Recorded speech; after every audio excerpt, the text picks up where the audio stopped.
Time, pressure, and heat transform carbon into a diamond. But only a master's crafting reveals the true identity of that diamond and makes it look spectacular. Be refined to be defined. You could be a doctor, a healthcare professional, an international medical graduate, or even an aspiring manager in any other sector. If your ultimate goal is to develop a global career path in an ever-evolving sector, tackle modern 21st century healthcare, make new discoveries and implement improvements, or start your own healthcare business, enhance your managerial skills and knowledge with MBA in Healthcare Administration by Coventry University, UK. Brought to you by Sri Lanka's premier international university learning centre, a place where real masters are made. International Institute of Health Sciences. Opportunities unlimited. I would like to request Ms. Tilini Nadisha, President YCAF, to address the gathering and to introduce our speaker for this evening. Over to you, Tilini. Mr. Sanjay Bandara, President of the Institute, our past presidents, members of the Council, Ms. Fernando, CEO of the Institute, other senior members, and my dear friends. I wish to welcome all of you, and I am delighted to have your presence today for inaugural event organized by YCAF in my term.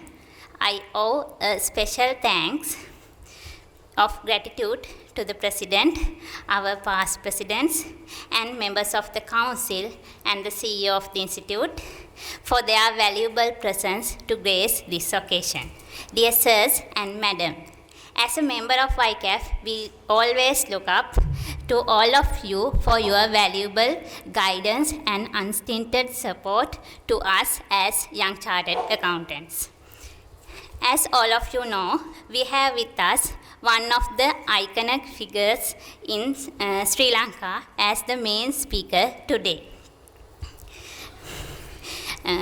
to share his valuable thoughts and experience with us on to share his valuable experience with us in this present evening.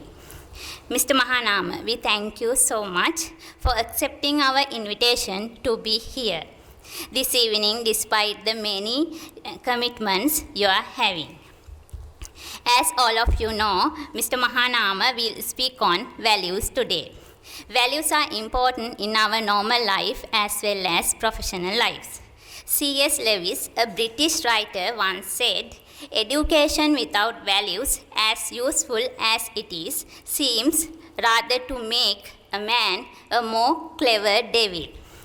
Educated men hold sensitive positions of the authority. Their decisions have wider implication to the society at large. That makes incumbent upon them to uphold and abide by values. The values are very relevant to us as a chartered accountants because the set of value system governs our conduct in different professional roles. We are working as auditors, accountants. Because of that, all of these values ensure we conduct ourselves to achieve positive results for the stakeholders and public at large in various roles we are playing. As you can see, there are endless issues in today's world due to the lack of consideration in abiding by the values. I am very happy to take you that one of the best people to speak about the values and they are important to us. It is my pleasure to introduce Mr. Mahanama. Mr. Roshan Mahanama is a former Sri Lanka cricket captain and also a senior member of the 96 Cricket World Cup winning team. Mr. Mahanama currently works as a freelance match referee for many international cricket leagues and had been an allied panel match referee for International Cricket Council. Expert cricket commentators for BBC. Member of SLC Interim Committee. Head coach of Sri Lanka A team and a brand ambassador for World Health Organization and many local and international charitable organizations. Mr. Mahanama was also honored with the title Deshabandhu, a national honor conferred by HE. The President He was also awarded with the title Honorary Life Member by the prestigious MCC Lords in 2001. While providing his service to the sport, Mr. Mahanama also involved in his other private business investments. I cordially invite Mr. Mahanama on stage to deliver his speech. Over to you, Mr. Mahanama. Good evening, everybody.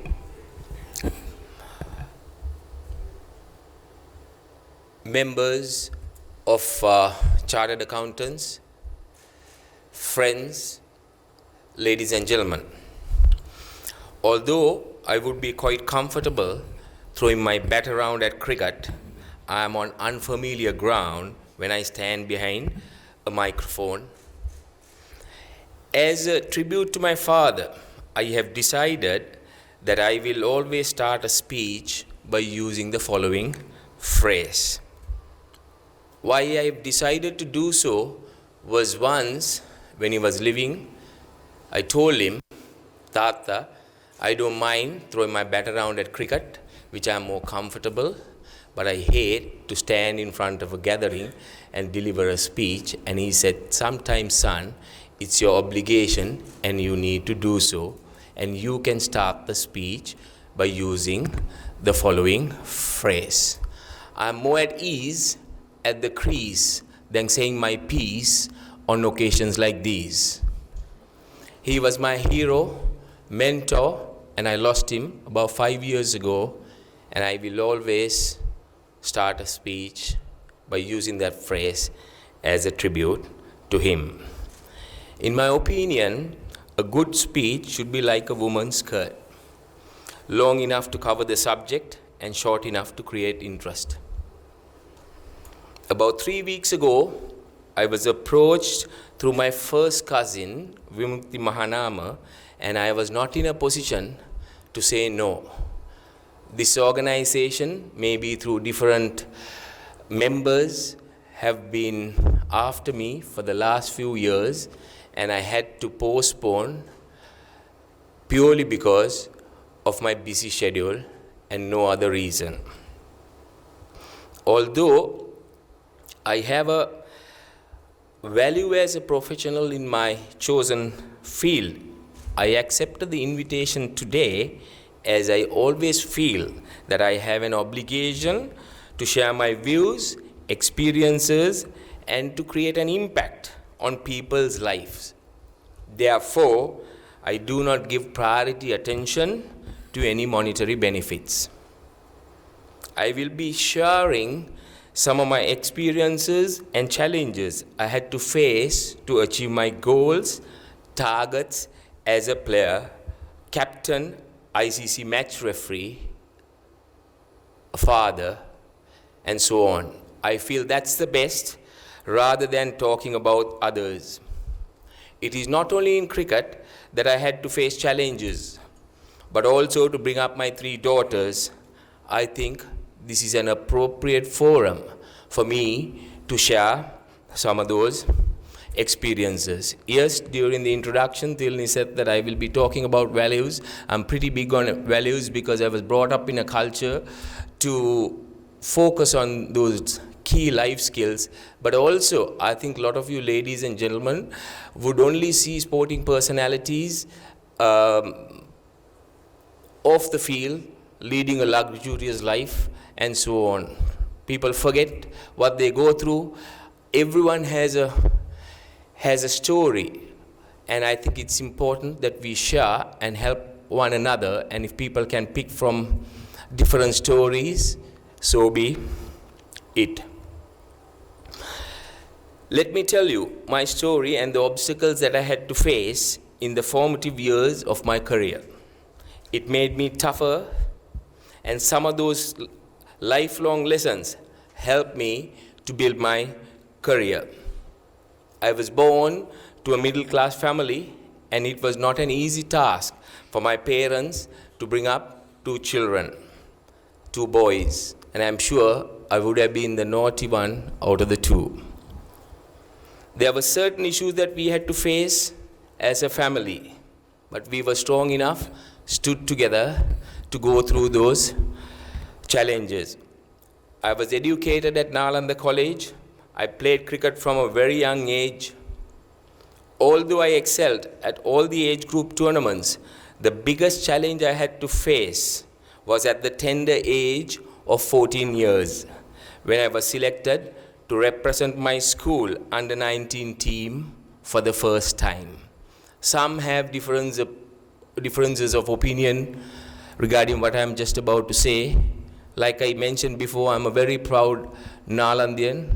I think we all have our affiliations towards our schools. But why I share this story is to inspire, tell people not to look back, face these challenges with courage.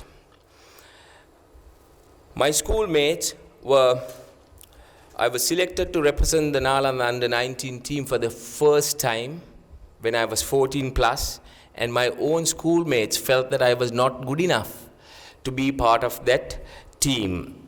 They were hanging white flags, they were hanging black flags to show that they were mourning the fact that I had been selected to represent my school and that they didn't approve the selections.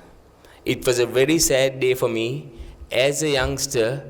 Getting an opportunity to represent your school at the highest level is something that any kid would look towards. With the greatest difficulty, I was able to get through the game and then went back very sad. We didn't know what to do. There were a lot of issues at home between my parents, purely because my mother's siblings were from Royal. Quite a lot of the schools invited me to join those schools, but my father stood firm. He wanted me to focus on what I had to do and face those challenges with courage. Despite not being able to go to school or play cricket for almost a year, I let my bat do all the talking and ended up as the Schoolboy Cricketer of the Year twice in 1983 and 1984, and became the first schoolboy cricketer to have won this award back to back. I'm not trying to speak to you about what I have achieved. I have lived my life. I achieved what I wanted to achieve. But why I share these stories is for you all to know that nothing comes easy in life. When somebody is making it hard for you, don't focus on trying to get back at them. Focus on what you can do, how you can improve, and the best way to give back is performing and showing what you're capable of doing. After that, I went on to play for Sri Lanka and also had a brief stint as the captain in 1984. I represented my country for 14 years, although my own friends, my own colleagues felt that I was not good enough even to represent my school. After I retired from the game that I love so passionately, I did my coaching courses and were planning a career as a coach. A year or so later, after I retired, I was offered to coach the Sri Lanka A team, and although I was the highest paid Sri Lankan in the cricket board at the time, I stepped down on a matter of principle. I think it's very important for us to lead a life by what we believe in and what we feel that what is right. I never thought that I will work for the ICC, as Ranjan Madugalle was already there as the chief match referee. Until now, it was only Sri Lanka had 2 members of a panel of 7 elite panel match referees. For me, I had no experience as an administrator or had no training to survive in the corporate world. But I had a father who used to train people. That was his forte. He was my hero, he was my mentor, and he was everything. I would not have been able to survive if not for having a father who swears by the training that he got by working for a multinational organization like Unilever. But there is a saying, you can lead a horse to water, but you cannot make it drink. Although he guided me with my work as an administrator, finally I had to do all the work to justify my position, and that's exactly what I did. At school, from the age of 9, all what I did was playing cricket. That's all what I wanted to do. I used to get kicked out of class for not doing my homework. Mahanama tamasa cricket gaga hinna tamaseta hariyai. I know those masters did all that in good faith, but going into administration, we were assessed on certain other different guidelines, and one of those main reasons was report writing. Yes, I had to buckle down, sit down with my father, purely because I knew that quite a lot of the corporates used to go him to be guided. Also, we were assessed on how we handled critical issues, code of conduct issues, and so on and so forth. That was a learning curve for me, and I never looked back. We were even exposed to emotional intelligence. I think it's very important. I know quite a lot of the corporates now focus on that aspect as well in terms of giving training to the staff. I need to mention this purely because we have our subconscious mind. Our subconscious mind never sleeps. Don't feed negative thoughts. My father gave me a document when I was 16 years old, which is called Psycho-Cybernetics, how the subconscious mind works. And it's important in life. I know everyone will have challenges. Everyone will go through difficult periods. But make sure that you, as much as you can, feed positive thoughts. You need to be able to get rid of the negative thoughts. It's how you handle some of those situations and let those positive thoughts take control of you. After working for 12 years without any blemishes, I stepped down on a matter of principle from the ICC too. Quite a lot of people would not step down for prestige and money, but I have been one of them who will always stand up for what is right.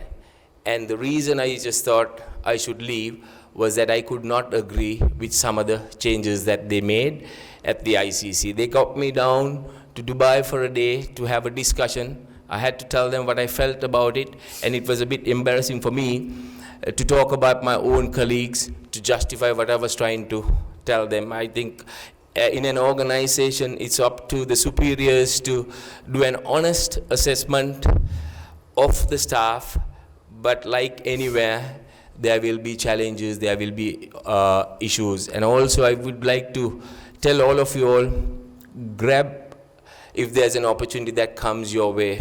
I'll just share a little story. Early days in the ICC, I told you that we were assessed on report writing. We used to go through Dubai to collect the set of report forms. When I was on my way to Zimbabwe, out of all the places, stopped in Dubai to collect my set of report forms, and to my surprise, they said from now onwards, we will be doing everything electronically. I hit the ceiling, then show that to the superiors, collected the laptop. I had 2 days in Dubai, called a friend of mine, maybe a IT visit. I said, as a friend, you need to help me. Unfortunately, I didn't bring the document today. To date, I have kept it. And I sort of made a note of it with arrows from the start button, how to open a Word document, how to save it, how to attach and send an email. Went to Zimbabwe. Obviously, in the good old days, we had to get the phone connection, plug it onto the laptop and send it. Zimbabwe is a country that has been, or that was ruined by one single leader. Every time I went there, the country was on a decline, and it was challenging for me, not only not knowing to handle a computer in that sense, but I had to make sure that I sent the reports on time to the ICC. It was a very important series, as politically that was quite crucial. It was England playing Zimbabwe. Got through the series with the greatest difficulty, got back home, and I just thought, if I am to survive in the ICC, I will have to work hard on improving my IT skills. I was almost close to 40 years. I just thought, when I was young, I never went for classes, and how can I go and sit and study? Then I thought to myself, I got my wife to go for classes, and then she taught me what she learned on the day. And that's how I've been able to move on with life, survived in the ICC, and left the ICC on my own terms. So there's nothing called you can't do or you cannot do. Accept challenges, opportunities doesn't come all the time, and make sure when something comes your way that you're ready to grab it. As I mentioned earlier, I come from a humble background, and I never thought that I will be involved in close to 600 international matches, played more than 250 for my country, and officiated more than 300 as a match referee. The greatest honor for me is working for the ICC, which is the governing body of the sport that I love, as I feel that they have recognized my honesty and integrity. And like I mentioned, working for the ICC was the best thing that happened to me, because it really got me working harder than what I had done before. Because from the age of 9, all what I did was playing sport, playing cricket. But going into the ICC, I had to take up new challenges and prove myself that I'm worthy of being on that panel. I think why they looked at another Sri Lankan was purely because of the standards that Ranjan Madugalla set. When I was offered the job, I think there's someone above who opened the doors for me. I thought to myself two things. One, I can't let down Ranjan. Two, I can't let down my country. I need to keep doors open for all the Sri Lankans to follow. And I can proudly say that I left the ICC without letting anyone down. Teamwork is one of the key areas that shows the synergy connection between sports and the corporate world. Teamwork is paramount in a team sport or in a business, and people don't realize the importance of it. I have always been a team man, and I have put the team cause ahead of any personal achievements. People look on statistics now, and they might consider with some of the other players. For me, it doesn't matter.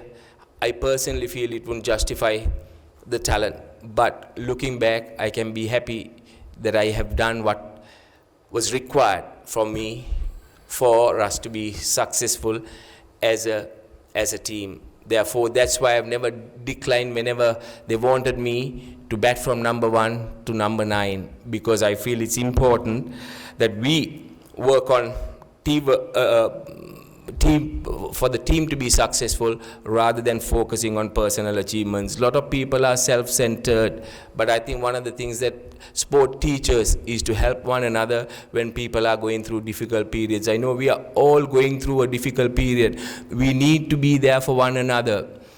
As a country, from my small days, I remember we have had the insurgencies, we have the July riots, we had one of the political parties sort of taking control of situations in the mid to late 80s, tsunamis, Easter bombings, but we've bounced back. We've been resilient purely because we've been there for one another. And it's very important, while you try to be the best in your chosen field, always spare a thought to anyone who's going through a difficult period.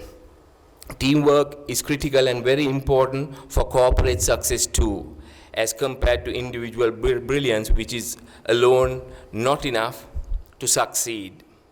Further, we have to maintain discipline and obey team rules at all times. It can be in your organization, if there are code of ethics, guidelines, I think you need to follow them. I think quite a lot of the people, I've heard them criticizing their own organization. When I was in the ICC, I noticed our own colleagues used to do that. I don't think it's fair. You should be happy the fact that you've been given an opportunity by your organization. If you're not happy, pack your bags and go off. That's a different case. But otherwise, you should be happy. Things will not go the way you want. And you should be happy that you have got an opportunity to prove yourself. And I think that's very, very important. You need to be loyal to your organization. Teamwork was one of the main reasons that helped us to have won the World Cup in 1996. Yes, we've had our differences. Like in a family, there were times where we didn't see eye to eye. But when we crossed the boundary line, we worked towards a common goal. I'll give you a few examples where I was involved. There were other key areas as well. One was leave aside differences and work towards the team goal, like I mentioned. The 1996 World Cup quarterfinals, I don't know, mainly the ladies, whether they have followed or they are following cricket, because I was at a forum some years ago. At the end of the event, a girl walked up to me and said, "Mr. Mahanama, I liked the session, but all your examples were related to cricket." I said, "Unfortunately, I played cricket and not any other sport. But keep one thing in mind, when it comes to honesty, integrity, leadership, teamwork," I said, whether you're a female or a male, it doesn't matter. It applies to everyone. So look at in that context, but I'll be using cricketing examples for you all to tell you, because that's what I did, and that's all I can talk about. In the World Cup's quarterfinals, the night before, I was dropped. We were all looking forward to this quarterfinals, because that was the first time that Sri Lanka had made it to the knockout stage of a World Cup. And for me, being one of the senior members, I just thought, oh, it's a great opportunity to be playing in the quarterfinals. But they announced the team, I was not in the team. So I was there helping my teammates with their throwdowns and so on. 10 minutes before the toss, 15 minutes before the toss, the think tank approached me and wanted to know whether I'm ready to play. I said, "You have brought me on tour. If you want me to play, tell me and I'm ready." They said, "You're in the team, had no preparation, nothing. Here I am playing." Had a sleepless night. Obviously, I was disappointed the fact that I was not being selected, being a senior member of the team. And we restricted England to 240. We were cruising. Sanat went berserk, and we were 160 for one or something. And then suddenly we started losing wickets, and we were about 180 for four. I was the next man in. Everyone was hovering around me and said, "You're going to be our savior. Make sure you see us through." And thought to myself, here this is someone who was not good enough to be in that 11. And he's the one who's going to be the savior. I said, "Bugger it, I have a role towards my team, towards my country," and went into bat. We lost another wicket, and Hashan and myself managed to see us through. What I want to tell you is that you have to leave your differences aside. If you're supposed to do something for your organization, focus on what you have to do and do that to the best of your ability. Otherwise, we wouldn't have won that World Cup. There were many instances like this. All of you would talk about the great Muralidharan, but would you talk about someone like Kumar Dharmasena? No. Kumar always bowled in the first 10 overs, which was a critical phase of a game. Why I'm using these cricketing examples is for you to know, there'll be others who will be performing, but they will not be seen, they will not be recognized. Don't worry. Prove, work hard, and no one can stop you. And at the end, everyone will talk about Kumar, but Kumar morally, but Kumar did a excellent job for the team. Number two is that we believed in ourselves, and whenever we were called upon to do the job, we never said, no, it's not our role. Tell the other person. I'll give you another example. One was, I just told you about Kumar. Whenever he was called upon at these critical stages, the first 10 overs, the last few overs where the great Muralidharan was not so comfortable, he was coming into the team, we had somebody putting the hand up to say, I'll do it. World Cup semi-finals again. Here I am, now back in the team. I was down to bat at number 7. We lose the openers in the first over. There was pandemonium in the dressing room. Everyone was going up and down. I was in a pair of shorts, enjoying the match, watching. There was nothing much to enjoy because we lost both openers. And they walked up to me and asked whether I'm ready to bat. I said, don't ask me whether I'm ready to bat. If you want me to bat, tell me. He said, get ready. I was half dressed. The next wicket falls. I had to get the help of my colleagues. Here I am walking in, 120,000 people watching the game, and I was not sure what I was going to do, purely because I was not ready, I was not prepared. Fortunately for me, I was mainly on the other side. I had a partnership of about 50 with the great Aravinda De Silva. Aravinda took control of the situation, and I was a mere spectator on the other side. It had enough time for me to put my thoughts together and focus on what I had to do. So what I'm trying to tell you is that even if you're not prepared, if you're called upon to do something, go ahead and do it. Do it for your organization. Do it for one another. Don't say it's not your duty, it's not your role. You're in an organization to do a job of work, and even if it is outside your sort of work guidelines, be prepared to do that, maybe to help one of your colleagues or to help your organization. Number 3 for me in that World Cup was we played to our strength. That great leader, the former Prime Minister of Pakistan, Imran Khan, spoke to our think tank and told them that if you win the toss, bat first, because until then no team had won the World Cup chasing. Yes, they came to us, the seniors, and then we discussed, no, we are going with what we've been doing and we will be playing to our strength. We chased in the finals and we became the first team to have won a World Cup chasing. So we played to our strength. So make sure that if you all collectively decide on something, I think it's important you identify your strengths and make sure that you sort of stick to those decisions that you all take as a group. So it's very important that you focus on your strengths and not the opposition.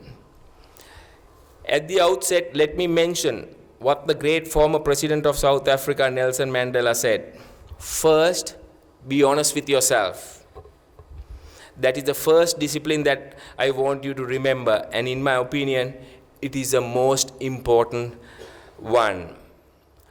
But look at the leaders of our country. Sri Lanka is a beautiful country, but unfortunately, we have very unprofessional leaders with no proper leadership qualities. For discipline to exist, leaders of a country, a team, or an organization need to demonstrate their commitment to discipline first. You cannot expect others to be disciplined if the leaders are not. All of you would be leaders in your own right, so make sure that you lead by example. Therefore, let's do what we can and hold our leaders responsible at all times. I think we do have a responsibility. This is a very important phase, and it's about time that we hold these leaders responsible and get them to work towards the betterment of these beautiful countries. Who says leaders are born? Leaders are made. Some say leaders are extraordinary, but in my opinion, leaders are ordinary people who do extraordinary things. In my opinion, there are leaders and those who lead. Leaders hold the position of power or authority, but those who lead inspire us. We follow those who lead not because we have to, because we want to. We follow not for them, but for ourselves. They have the ability to inspire people around them or find others to inspire people concerned. So it's very important. You need to lead from the front, always. Most leaders are people who's got power and does not go to the ground level. So make sure that you lead at all times. That's very important. Fortunately, cricket is, no offense to any other sport, but cricket is one of the sports where people need to use their brains more than other sports. Cricket is the only sport where the captain has to be a leader. In other sports, such as you can think for yourself, sometimes we would know who the leader is in rugby, soccer, and so on. So as a leader, it's very important that you get people to take those critical decisions. So that's quite important, because most other sports, I think it's the coach that basically runs the game. Good leaders are people who can motivate others to get the best from them. Leaders can be trained by a careful understanding of leadership qualities and a conscious effort to develop these characteristics, or by a process of training, one could move towards becoming a leader in his or her field of activity. I will give you another example. In 1995, the tour prior to our 1996 World Cup victory, we were given a very, very hard time by the Australians. Our captain Arjuna, there were numerous times where I did not agree with him, but he was always our leader. So we had to follow the instructions. If you take a collective decision, then we need to follow that. Our captain Arjuna addressed the team and he said, we are not going to take anything lying down. Let's stand up for it as a team. And this is exactly what we did. Yes, they made it hard for us, and I think that was the first time that the Aussies got a taste of their own medicine. They too couldn't handle it, but we were like smiling assassins. We used to smile, we used to give it back. So I think it's very important that you ladies and gentlemen, when you want to give back, you have your own ways of giving back, but don't take anything lying down. In my opinion, a few key areas that people should try to develop to be successful in the corporate world, in whatever capacity that you're involved in, is preparation. I feel preparation is key. You need to prepare.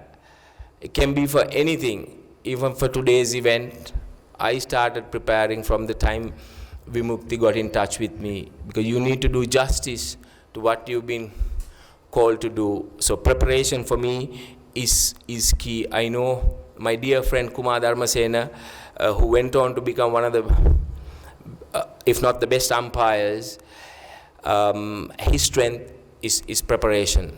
Takes a lot of time to study. Gone are the days that these gentlemen just turn up and umpire. I feel cricket umpiring is one of the toughest jobs.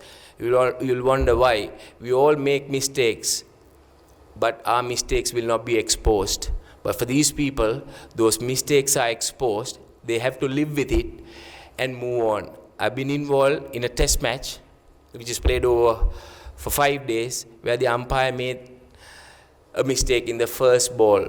So he has to park that in the subconscious mind and continue with the game for the rest of the game. So it's quite important that, yes, even if you make a mistake, you park it. But for these umpires, they have to park it and move on. But for him, one of the key aspects, and I know for me as well, one of the strengths for me is preparation. And that was one of the things that helped me to survive in the ICC. Number 2, you have to have excellent man management skills. You need to figure out who's part of your team, what are their strengths, what do they want.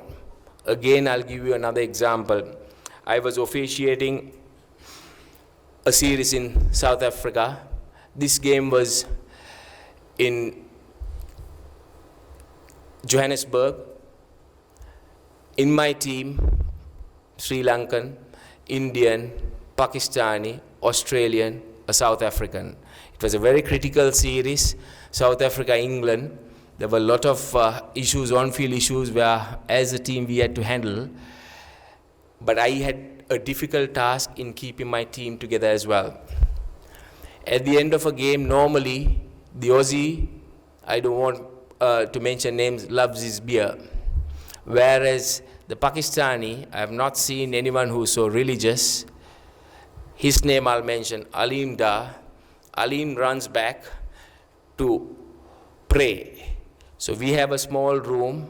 While we give them or give him the space to pray, I had to make sure that I kept the Aussie happy until he got his chance to have his beer, because he was going to have the beer also in that same room. Then Aleem, after he prays, he prefers to go out. He doesn't want to be there when there's alcohol, right? So it's up to you to bring them there to do a debrief. So it's how you get everyone to understand, get together, work as a team. And there were a number of times during that series where sometimes we had team building or team bonding sessions, whereas sometimes we used to meet in a bar. Aleem's reluctant to join. I said, Aleem, it's important you come across. We respect, we give you the space, but team building is also equally important. We are not forcing you to have a drink, but it's how you convince. And later on, he was part of it. He understood, yes, we did everything so that if he did well, we took credit together. If he failed, we were not going to criticize our colleagues, or we were not going to let down one another. We had to be together. But as a leader, it's important that you build confidence for them to understand and get them to work together.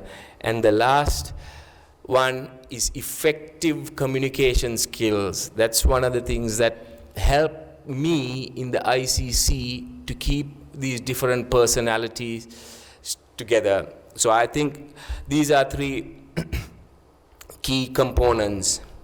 The most influential people in my life, my parents, my first coach, Mr. Nelson Mendes, my teachers, my brother, my wife, and those who taught me cricket, which became my profession, are my heroes and my role models. More importantly, they coach me in the art of life. I firmly believe that it is not whether someone is educated or not. Don't get me wrong, I'm talking to a group of chartered accountants. It's like being at home for me because my 3 daughters are educated, and it's me and my wife who are not educated, because we took a decision and my wife supported me. We got married very young. Everyone thought that our marriage would not last for that long. I was known to be a good test match cricketer where we have more innings. But I'm still playing a one-day game. You get to bat only once. So far it's been all right. So she had to sacrifice her studies for the sake of the family. Why I say this is that my 3 daughters are educated. We were going through a lot of issues. I'll relate as we go along. But for me, it is not whether someone is educated or not that's important. It is the upbringing that matters. And I feel it is very important. You all might have children, or one day you all become parents. Upbringing is very important. That's the key. And from my point of view, that's something that we'll have to focus on the youth, the younger generation. Parents and teachers can impart an education to a child, but what is more important is to inculcate good values and to encourage to be a good human being at all times. People compromise on that. I feel there's no compromise. You need to be a good human being at the end of the day. What any one of you want to achieve is for you to get personal satisfaction. I'm not going to walk around saying, this is the car I drive, this is where I live. It doesn't matter. You're not going to take anything away. So I think that's for people to get that satisfaction that you've done something more worthwhile with your life. So make sure that never compromise on being a good human being, irrespective of what you have or will achieve in life. A few years back, people were calling me to find out whether the chief of staff to the president, Dr. Mahanama, is a relative of mine, as he was accepting a bribe at a 5-star hotel car park. These are so-called educated people. So where does the education fit in? Let me tell you that if anyone is connected to politics, he or she cannot be a relative of mine in the first place. Further, look at the doctor who decided to rob the general hospital a few years ago. I have seen some of the worst acts committed by people who have had a good educational background. So these are good examples for youngsters to focus on values instead of money. Make sure that you focus on those values. I feel most of these acts are committed by the educated. They do not set examples. They do not walk the talk, and it's very important that we get that message across. As a sportsman, I have seen so many sporting personalities have got into trouble as they were trying to be successful in a short span to gain monetary benefits. But they do not understand the real definition of success. Most of the people define success in material terms. They forget discipline on their way to success and later regret. With discipline, there are no shortcuts. You have to be patient, but trust me, you will reach a sustainable success in the long run. Therefore, a disciplined life will help you to keep your head high and stand on your own feet firmly. For me, discipline is understanding what's right, practicing what's right, and standing firm for what's right, irrespective of the circumstances. Since my early childhood, I've been greatly influenced by high standards of conduct and behavior which were instilled in me by my parents and my first coach, Mr. Nelson Mendes. I was not allowed to compromise, and I think we need to get that message across to the youth of this country. For me personally, I will not compromise on honesty, integrity, values, discipline, loyalty, friendship. I put money last. You think for yourself, what happens if you put money first? You'll compromise on all the other values that I spoke to you about. That's what we see with the leaders of our country. It is very sad. I think we need to get the message across. You, ladies and gentlemen, are leaders in your own right. So wherever you go, we are born to get a certain amount of benefits, money, and so on and so forth. Work hard on achieving what you want to achieve, but don't go after money. It's not going to. Yes, we need money to live, but never compromise on being a good human being or those values. If you put money first, like I said, you will definitely compromise on those other values. Do not forget that I played in an era where there was no money and match fixing was at its best, but I never fell for any trap. I think I must tell you this story. This is what my mother reminded me recently. Vimukti's and mine's grandfather one day had taught my father a lifelong lesson. My father was bright. After school, he used to go to help my grandfather in whatever work that he was doing. While he was walking to see my grandfather, he had picked up a coin. In the good old days, with a coin, I think you can have a good feed and go and watch a movie as well. So he's been thrilled, and my grandfather noticed this straight away and had asked, "Son, why are you happy today?" And he had said, "Tata, I found this. I'll finish all the work, and then I'm going to get something to eat, and then going to watch a movie." Then my grandfather had said, "Let's go to the place where you got the coin." So he used to wear a coat and a hat. He's got that. They walked up to the point, and my father proudly said it was on the ground there, and I picked it up from there. And my grandfather had said, put it there. And then it said, whatever that does not belong to you is not yours. Leave it there.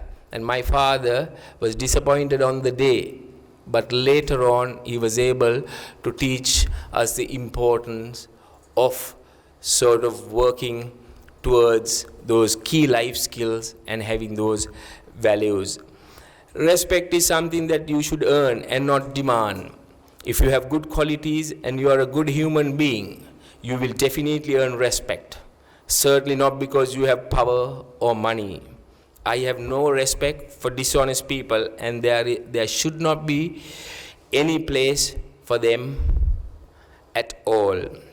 Since I have lived 2/3 of my life and gone a step further than most of the people who are from my generation by being a grandfather, I want to encourage all of you to focus on what I just mentioned, as I think it's important for me to leave behind a better place for the future generations.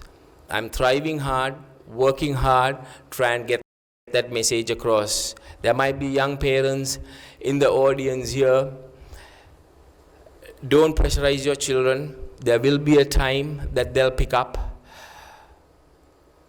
They all have a talent.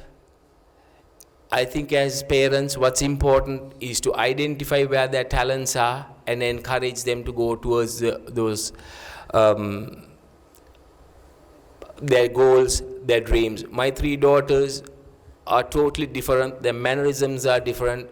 My eldest daughter, I'll keep it very short, who hates studies, never thought that she will get through O-levels, A-levels. All 3 of them failed their scholarship exam. Don't pressurize the children. Singapore has moved away, I think, from this assessment-based studies.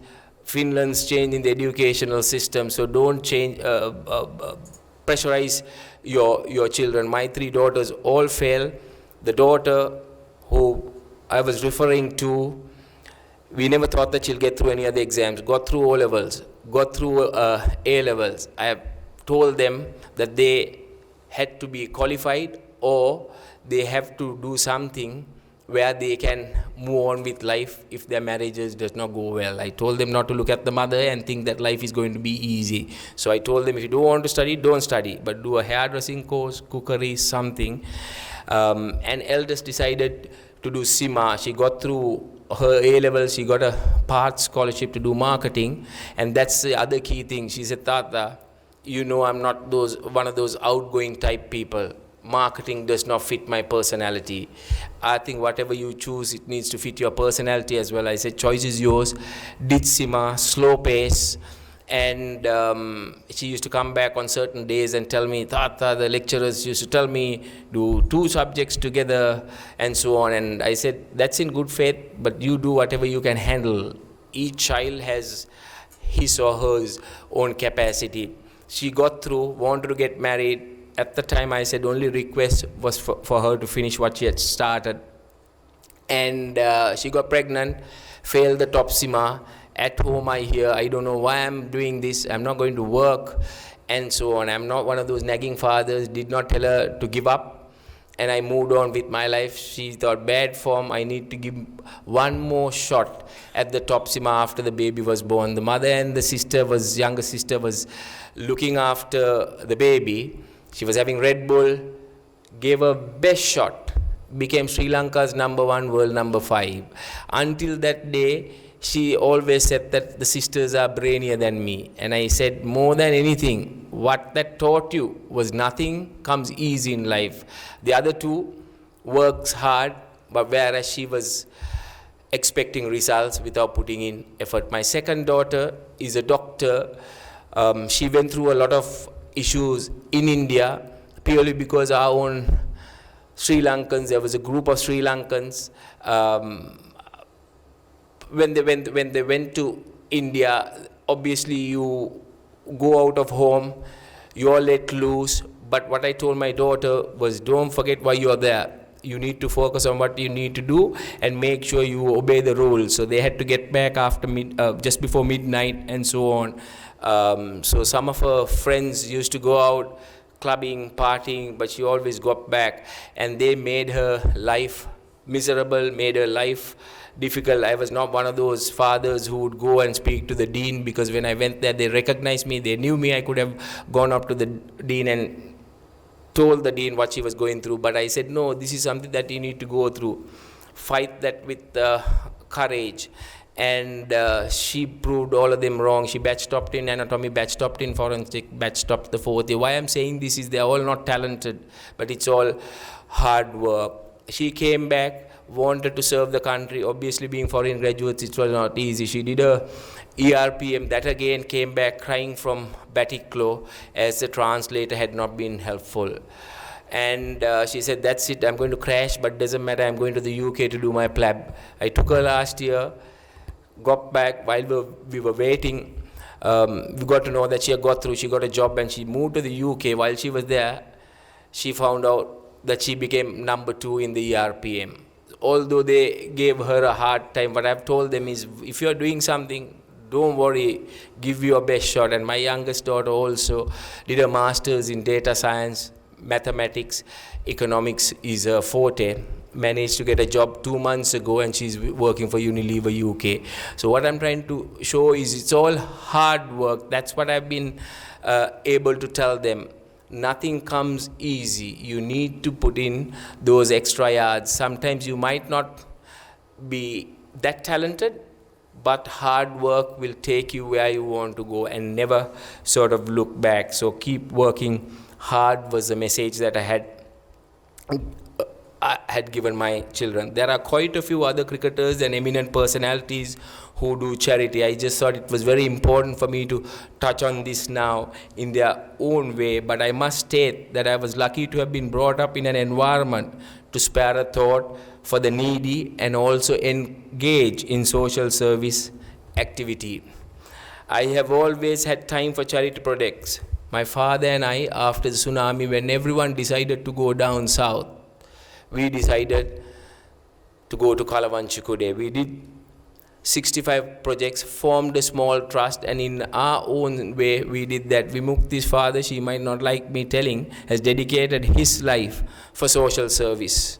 That's what he does. He's close to 80 now, and he's been sparing a thought to the needy, and we all have a responsibility. I'll use this opportunity. I don't know whether there's anyone who's got connection to Hemas, but I'm ever so grateful to Hemas and Shiromi Masakorale for giving me an opportunity to serve the people of this country in a structured, professional manner. Even during the COVID lockdown, I was able to come together with my teammate Chamin Davas, never stayed at home, height of COVID, got together with a group of doctors, and we went to certain places. Coming back from one of the places, one of the doctors said, we found that somebody had tested positive for COVID. I told Vasi, don't go and tell home. I said, let's keep supporting in whatever way we could, and I think we do have a responsibility. I support 10 charities, in 7 of them as brand ambassador, and in 3 as a trustee. I will not hesitate, do my very best for the needy, especially those kids who need our help. Therefore, I would like to request all of you to spare a thought to the less fortunate ones, as charity is a characteristic of a great human being. Everyone thinks that doing charity is only by giving money, which I do not agree. I spend 60 to 75% of my time focusing on social service. Today we started a project, a unique project, join hands with the group that was already doing. In 2017, another group had started. After the Easter bombings, it had stopped. Then a youngster had started by himself just opposite the Apeksha hospital to feed cancer outpatients and their loved ones or anyone who walks with them or comes with them. They felt because of the economic crisis, the numbers who go in there had increased, so they did not have the capacity to increase. So I was able to bring in another trust. I'm in the process of forming my own trust. I will launch it formally on the 4th of October. Through my trust, we agreed to bridge the gap and we will feed these cancer patients and their loved ones Monday to Friday to start with the next 1 year. So there are so many ways that we can be there for people. We can be there for one another. We started 3 weeks ago with the College of Pediatricians. Why I say that is, it all comes down to values. It all comes down to being a good human being. It all comes down to being there for one another. 3 weeks ago, went to Nuarelia.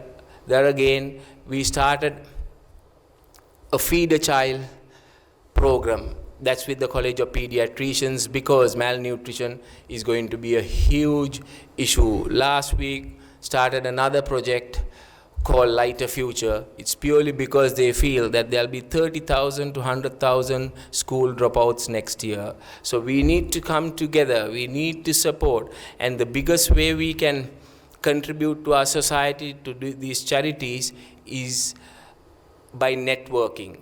If you can get your friends, families who are overseas, there are lots of trust organizations, they do support. So make sure that you do your bit. We should not wait for the government or local bodies to always initiate projects or to engage in charitable projects. We too, as responsible citizens, have a role to play without criticizing those who do nothing. Let each one of us do whatever little we can towards the growth and development of our communities. I know we all do in a small way, but we can do much more. Yes, we are going through difficult times. I have a business. I've never approached Sujiva to come and get the 35 million or the 50 million that they were giving SME, because I will not make a good businessman. My son-in-law is running the business, but I am on the streets trying to help people as much as I can. You need to find time, ways and means to be there and help one another. Today, whether it is in sports, business, or in any field of activity, we need winners and not quitters. So I want all of you to clearly remember that success in life never comes easy. It needs hard work, commitment, dedication, discipline, and the ability to accept failure and move forward. I want to leave behind a thought. A winner is not one who never fails, but one who never quits. If you want to be successful in life, you have to make sacrifices and not look at shortcuts. Must work on improving your knowledge, should always try to develop your skills, should persevere and never give up when things are not going your way. Work hard and focus on developing these qualities than going behind people to get benefits, as unfortunately we see at times today's generation wanting things on a platter. Very few people in the world walk the talk, but for me, the former cricketer, captain, Prime Minister of Pakistan, Imran Khan, is one of them. He says, in general, people who have been successful have failed at certain points in life, but they have analyzed, corrected their mistakes, and come back stronger. So that too is important. Reflect when things does not go your way to see what can be done for you to come back stronger or bounce back. You should always be loyal to your profession, like I said before, and should respect it. Should always stand for what's right and focus on developing yourself and leaving a legacy in your chosen field. Something that I learned being in the ICC, can be in your workplace or even outside, to try and leave a legacy and go. That's when people will remember. Never realized that in our small way we would have contributed to the sport profession that I was involved in by winning that World Cup. Then working for the ICC, it got me thinking, and whatever I did, I wanted to leave behind that legacy. And now finishing off my life, that's the legacy I want to leave behind. Everyone can do that. Focus on leaving behind a legacy.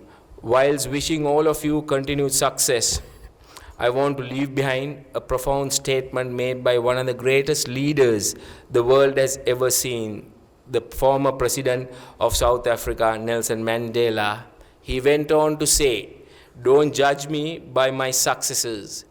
Judge me by how many times I fell down and got back up again."